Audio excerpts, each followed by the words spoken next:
Le Grand Matin Sud Radio, 7h-9h, Jean-Jacques Bourdin. Il est 8h23, nous sommes avec Benjamin Glaise. Benjamin, on en parle, de quoi parle-t-on? De référendum? Et si on parlait d'Emmanuel Macron?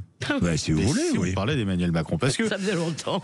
On a appris hier qu'il va faire son retour à la télévision mardi prochain, dans une semaine. Ça sera sur TF1 à 20h10. La chaîne l'a annoncé hier. L'émission sera titrée, on connaît le titre, Emmanuel Macron, : les défis de la France. Elle durera a priori 2 heures. On verra, il y aura peut-être prolongation. On sait qu'avec Emmanuel Macron, il en a l'habitude, le chef de l'État. En tout cas, durant cette émission, il répondra aux questions des Français. Il pourra notamment évoquer la question du référendum. Ça, je suis certain qu'il va proposer des référendums pendant cette émission. Alors là, je prends tous les paris. C'est la réponse du berger au berger? Oui. Oui, vous avez raison. Il en avait parlé, non? Oui, le 31 décembre dernier, lors de ses vœux. Écoutez. Pour le quart de siècle qui vient, je veux que nous puissions décider et agir avec 2050 en ligne de mire. Nous aurons des choix à faire pour notre économie, notre démocratie, notre sécurité, nos enfants.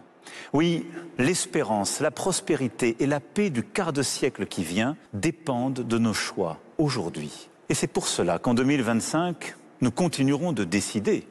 Et je vous demanderai aussi de trancher certains de ces sujets déterminants. Voilà. Gilles Boulot sera aux manettes. Moi, j'ai juste un conseil à donner au président de la République. 20h10. Oui, c'est-à-dire, n'allez pas à la télé si vous n'avez rien à dire pendant 2 heures.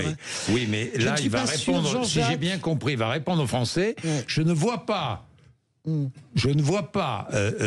président de la République aller répondre aux Français sans apporter des informations nouvelles. Eh bien, il l'a déjà fait, c'est son travers et c'est son fétichisme. Et la réalité, si vous voulez, c'est que... Vous ne croyez pas au référendum, vous? Je pense que déjà, il n'est pas d'accord avec le référendum de François Bayrou, donc ça c'est sûr. Il n'en veut absolument pas du référendum sur le budget. Après, ça c'est sûr. Le problème du référendum, c'est que c'est le président de la République qui le convoque. Imaginez Emmanuel Macron qui commence à pas s'en sortir trop mal dans les sondages, là, mieux que son Premier ministre, repartir dans un bousin référendaire. Je peux vous dire qu'il va proposer des référendums. Tiens, je prends les paris. Vous prenez les paris, Françoise, moi, ou pas? Je pense que s'il fait un référendum, il sera absolument pas sur ce que vous croyez, vous.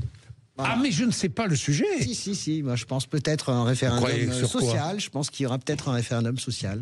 Ça veut dire quoi, un référendum social? Mais j'en sais rien. Moi, je ne suis pas dans la tête d'Emmanuel Macron. Qu'est-ce que vous en pensez, Elisabeth? Ça peut être la retraite, ça peut être un référendum bordé sur les retraites. Qu'est-ce que vous en pensez, Elisabeth? Rien.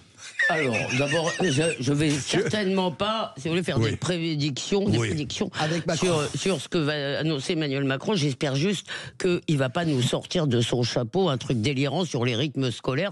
Je n'ai pas compris. Parce qu'il paraît maintenant qu'il va y avoir une convention, si vous voulez. On n'interroge pas les Français sur des choses absolument fondamentales. Je suis d'accord.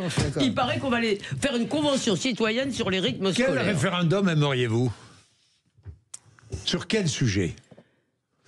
Difficile de poser une question sur les retraites, où il y aura quelque chose qui va s'approcher socialement. Non, mais moi je trouvais, si vous voulez, je vais ironiser un peu, mais je trouvais l'idée de François Bayrou. Moi je pense que la dette, il y a 2 problèmes qui me semblent effectivement graves ici: dette, islamisation, immigration. Mais je suis pas sûr que islamisation, immigration, vous puissiez, je sais pas quelle question il faudrait poser. On va pas dire vous êtes pour ou contre, si vous voulez. Donc je suis un peu emprunté, mais je pense que ce sont vraiment de gros problèmes. Vous pouvez pas dire vous êtes pour ou contre non plus.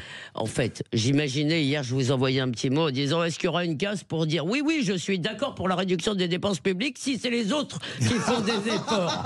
Parce que je pense que le malheur de notre pays, si vous voulez, c'est que sur ce sujet, d'abord, comme ça marche, comme on arrive à tenir, comme on ne s'est pas effondré financièrement. Comme la Grèce, bien sûr. On est too big to fail, il paraît, jusqu'au jour où on ne le sera plus. Je voulais juste dire sur le référendum, c'est que le président de la République, quel qu'il soit, doit trouver une question qui dépasse largement le désamour de l'opinion pour lui. C'est ça le sujet du référendum. Est-ce que Emmanuel Macron est capable de trouver une question qui fasse oublier... Oui, je pense que la question qui fait consensus en réalité, ça serait les retraites. Est-ce que c'est pas sur l'âge légal, parce que c'est impossible de mettre ça en référendum. Non. Mais en tout cas, il faut poser une question qui dépasse largement le désamour de façon à ce que les Français ne veuillent pas... Donc en fait, vous posez une question sur laquelle, malheureusement, à mon avis, mais je le constate, vous avez déjà 60 à 70% des Français qui sont d'accord d'accord. Il me semble qu'un référendum, c'est plutôt une confirmation. Ça devrait être, si on est de bonne foi, si c'est pas un machin politique qui a un autre but, il me semble que ça devrait être trancher une question qui est justement qui nous divise réellement. Je suis d'accord. Parce que la retraite, malheureusement, encore une fois, je nous trouve complètement stupides collectivement, je me mets dedans.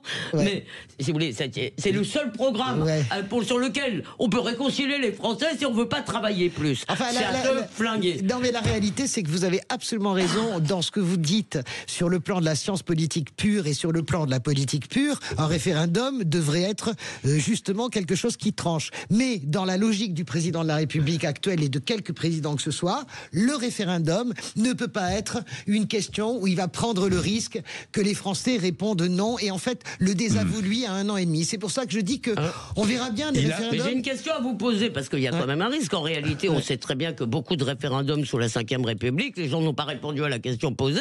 Ils ont répondu. Oui, mais Macron n'a pas à se faire réélire. C'est pour ça qu'Emmanuel Macron n'a pas à se faire réélire. Donc il peut poser toutes les questions qu'il veut. Oui, mais il n'a pas à se faire réélire, mais il doit sortir par le haut parce qu'Emmanuel Macron, il est déjà dans la logique de 2032. Il ne peut pas sortir. Ça, j'y crois pas. Bah, écoutez, vous y croyez pas, largement, oui. Non, mais moi, je pense qu'il veut être chef de l'Europe. Oui, avant. Je n'y crois pas une seconde, mais bon, c'est un peu fantasmé. Attendez, vous ne croyez pas à ce que ça va se produire, là, je vous suis assez, ou vous ne croyez pas que c'est dans sa tête? Je pense que c'est pas dans sa tête. D'accord, bon, ben écoutez.